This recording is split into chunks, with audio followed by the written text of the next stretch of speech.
Imagine un monde où la seule limite serait ton imagination. Eh bien, ça, c'est le métaverse. Le métaverse vient de méta, qui veut dire au-delà, et de verse, qui veut dire univers. Donc, le métaverse te permettra de faire des activités au-delà de ce que le monde réel te permet.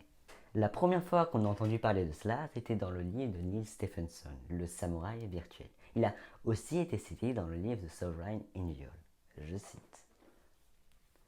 Le métaverse sera un univers parallèle qui sera régi par ses propres lois et qui sera libre et dense. Mais pourquoi a-t-il été créé?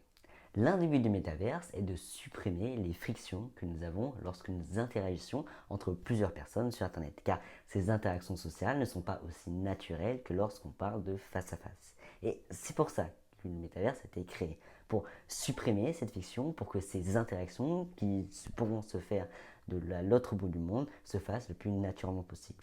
Comme dans toute technologie, la concurrence fait rage et il se créera deux camps, les métaverses centralisés et les métaverses décentralisés, qui sont donc les deux types de métaverses. D'abord, nous avons les métaverses centralisés, qui seront des métaverses contrôlés par des entités centrales, comme des entreprises ou bien des pays, car on l'a vu, le président est intéressé par la création d'un métaverse européen. Et qui dit centralisation dit tous les inconvénients qui vont avec, car ce système sera donc fermé et sera régi par les lois de l'entreprise. Tu n'auras aussi aucun droit de possession, car tous les biens que tu as achetés dans ce métaverse appartiendront à l'entreprise.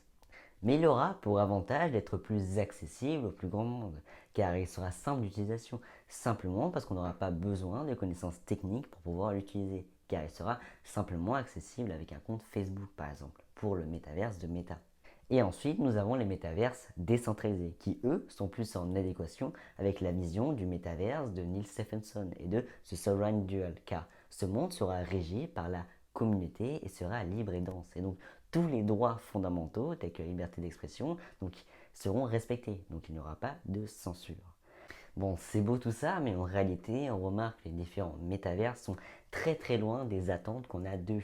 Ils sont pas très optimisés, ils sont pas très beaux, ils sont très loin d'être un monde libre et dense, mais ça n'empêche pas le fait que je sois extrêmement intéressé par le développement de cette technologie. Donc j'ai hâte de voir ces évolutions dans le futur.